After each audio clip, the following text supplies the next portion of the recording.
Buenas tardes, ¿cómo están? Soy Franco, acá del pueblo de Bolívar, en el centro de la provincia de Buenos Aires. Muy contento de estar compartiendo con ustedes este congreso marginal de terror desde el interior, en el interior donde en los pueblos cuesta mucho encontrar gente con la cual poder hablar sobre esta temática desde diversos puntos de vista. Hoy las tecnologías nos permiten comunicarnos, pero siempre es lindo poner sobre la mesa esto que tanto nos apasiona, que es la cultura del terror. Hace más de 15 años que venimos trabajando con un grupo de amigos y mi hermano, y yo particularmente, en esta disciplina del terror, desde diferentes puntos de vista o diferentes ramas, que serían las escrituras. Yo soy escritor, tengo 4 libros, entre ellos novelas que apuntan al género. Desde la música, tengo una banda de shock rock que se llama ADN Banda, con la cual realizamos instalaciones, actuaciones y un show temático que va contando una historia a través de nuestras propias canciones. Y desde el cine, a través, junto con la banda, de cortometrajes, una película que estamos comenzando a filmar y videoclip que no abordan solamente esta temática, sino también nos interesan cuestiones también sociales y sobre todo también las cosmovisiones de nuestras etnias o pueblos originarios llamados hoy en día, que tienen tanta riqueza, incluso para poder aportar a la cultura del terror. Hace mucho tiempo ya me encontré con una frase de Hannah Arendt, una gran pensadora que admiro, que me disparó la idea de poder pensar el terror desde otro punto de vista y llevarlo a un nivel más alto, a un nivel donde la discusión se pueda tomar desde otro punto de vista, y lo podamos incluir como un arte, como una cultura por fuera de la industria del entretenimiento. Si bien voy a ir y venir con el entretenimiento en cuanto al terror, también voy a ahondar en realidad en conceptos que tienen que ver más con la profundidad de lo que significa el terror, el sentir miedo, el horror. Cuando voy a muchas de las ferias, suele pasarme que al exponer mis libros, yo no solamente voy a ferias de terror, sino también otro tipo de ferias, y sobre todo en los pueblos, donde no existe por ahí la feria temática justamente. Entonces, pero son libros para adolescentes, para niños. Bueno, a partir de ahí surge esta idea de poder llevar el terror a otro nivel y entenderlo, como decía aquel personaje de la película El regreso de los muertos vivos, aquel personaje secundario, Suicide, ¿no? Cuando Trash, otra personaje, viene e intenta seducirlo y él le dice: vos te pensás que esto es una ropa, una manera de vestirme. No, esto es un estilo de vida. Bueno, y el terror, en cierta manera, para nosotros que nos apasiona, es un estilo de vida.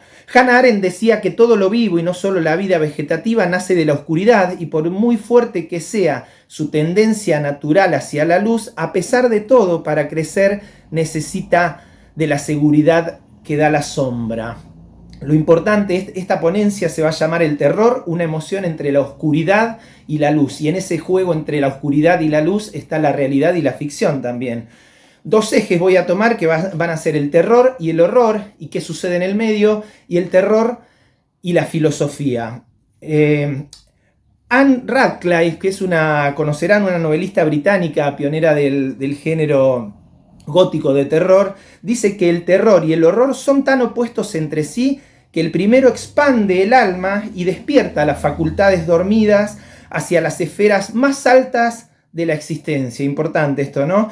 El otro la contrae, o sea, el horror la contrae, la congela y la aniquila por completo. Entonces acá podemos ver nosotros al terror, que el terror se transforma en un hecho artístico cuando hay una óptica, una manera de verlo y definirlo claramente.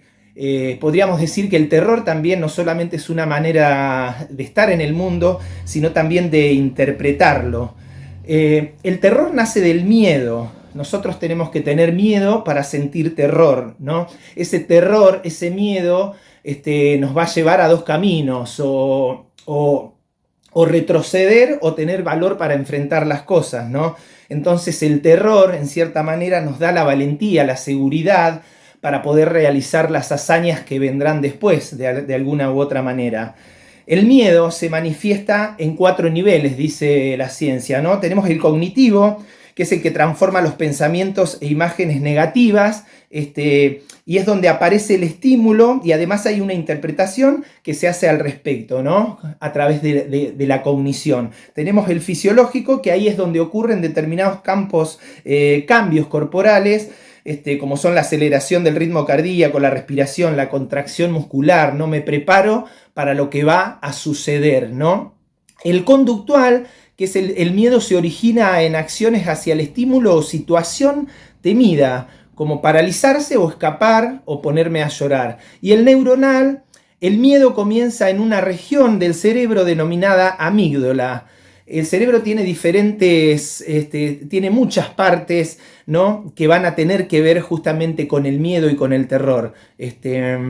Por un lado está el tálamo, que es el que decide dónde enviar los datos sensoriales entrantes a través de los sentidos, los ojos, los oídos, la boca, ¿no?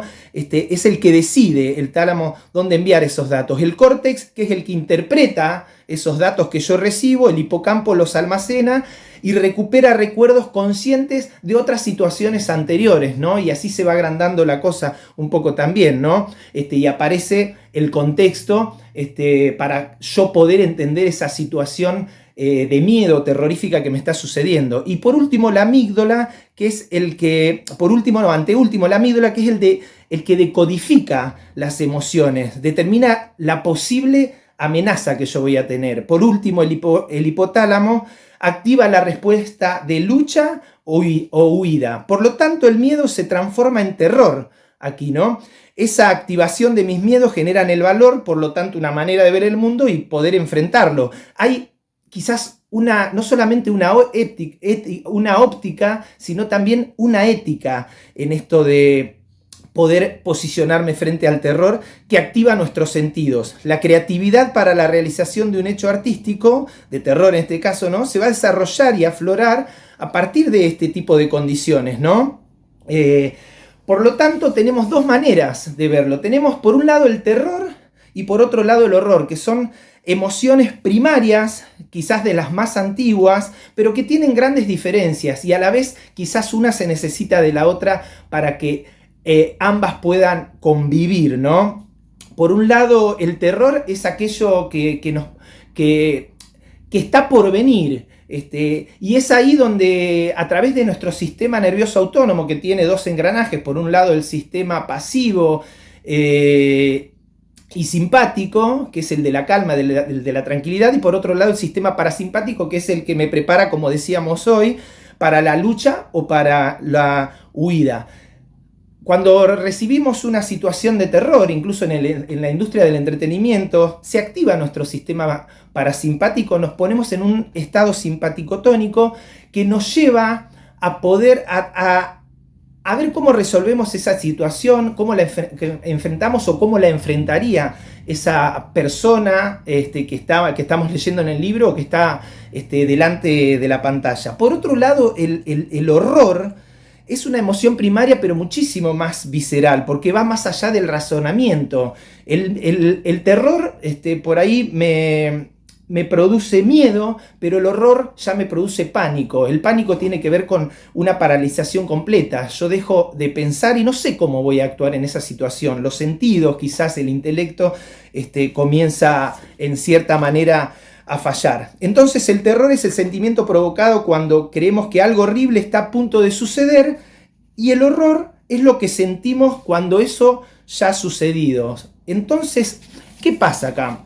¿Qué es lo que realmente nos asusta? Y cómo nosotros podemos enfrentar esa situación, o cómo podemos después, a la hora de realizar una obra artística de terror, llevar adelante de la mejor manera nuestra idea. Siempre pongo el ejemplo de alguien cruzando un cementerio. Yo, por ejemplo, ahí se nos activa el sistema parasimpático. Si yo estoy cruzando el cementerio, nos ponemos en alerta y buscamos la manera más humana de enfrentar la situación. Pero ¿qué pasaría si un muerto se levanta de la tumba y se dirige hacia nosotros? Aparte de activarse ese sistema parasimpático de la lucha o la huida, de ver lo que voy a hacer, quizás el horror, en este caso, esta emoción primaria de la que hablábamos, nos invada y no sepamos cómo poder resolver, y podamos incluso llegar hasta el estado extremo de la locura. El miedo tiene que ver con el terror, y el pánico con el horror. A nivel artístico, al momento de crear el terror, el mismo va a ser más o menos atractivo de acuerdo a la profundidad con la que yo lo genere. En el espectador va a suceder lo mismo, ¿no? Porque va a ser mi cultura terrorífica, lo que yo vengo presenciando no solamente a nivel de entretenimiento, sino en la realidad, cómo manejo esta emoción primaria, la que me permita sentir miedo de una u otra manera. Hay una construcción, un andamiaje, podríamos decir, filosófico en el hecho terrorífico. Entonces podemos tener dos maneras acá, ¿no? Podemos, para que una buena obra terrorífica tenga sentido y salga de lo cotidiano, de lo genérico, de lo que viene sucediendo quizás a mi punto de vista últimamente, donde el terror se copia a sí mismo permanentemente, para lograr una buena obra, ¿no? Que asuste y que entretenga, tenemos que tener una dinámica, una audacia, un lenguaje sencillo y atractivo hacia el público, pero también necesitamos de la profundidad, de la creatividad, de esa conexión o desconexión de la realidad, que nos va a dar una óptica, como decía, una mirada que tenga que ver con otra cosa. La película La Niebla de John Carpenter, en su afiche original decía La Niebla y decía 6, el número del diablo, 6 víctimas, 6 condenados, 6 culpables, y abajo decía la última experiencia en terror. Y creo que es acá donde nos podemos meter en una manera de habitar el mundo a través de una experiencia terrorífica, de darle categoría a este género que tantos nos gusta.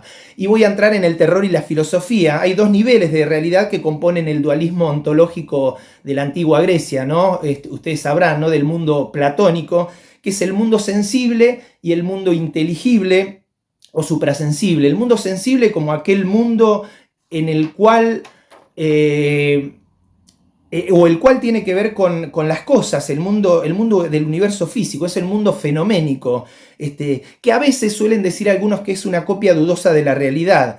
Y el mundo suprasensible, que es el mundo de las ideas, ¿no? Yo traigo una idea de ese mundo suprasensible, construyo una idea y la manifiesto, le doy corporeidad a través del mundo sensible. Con estos dos mundos yo puedo jugar para construir una obra. Cuanto más nos acercamos al mundo de las ideas, a ese mundo que está más allá incluso de la razón, es cuando más ingresamos en lo inteligible, nos alejamos del mundo de las cosas a las cuales nos aferramos y el miedo se transforma en terror a lo desconocido. Si alguien pudiera cruzar esa barrera, a ese mundo más incognoscible quizás, a ver qué hay más allá de las ideas, podría ser que nos encontráramos con algo que no nos produzca miedo, pero también podría ser que más allá del miedo, eso que no conocemos nos produzca horror, y nos lleve a un estado de shock, de locura, de no saber cómo poder interpretar, ¿no? Y es aquí donde se pone en juego o aparece la idea trascendental de esta teoría epistemológica y metafísica de Immanuel Kant, con el idealismo trascendental, y el noumeno. El noumeno es aquello que se refiere a la cosa en sí, es la realidad tal como existe en sí misma y por sí misma, independientemente de todos nuestros sentidos y de nuestra capacidad para percibirla. Entonces acá agregamos otro ingrediente más al terror y al horror, al mundo sensible y al mundo suprasensible. El terror y el horror, ese terror que siempre se movió en el mundo sensible de las cosas, de lo fenoménico, y que lo podemos interpretar a través del mundo suprasensible, del mundo de las ideas, del intelecto, ¿no es cierto?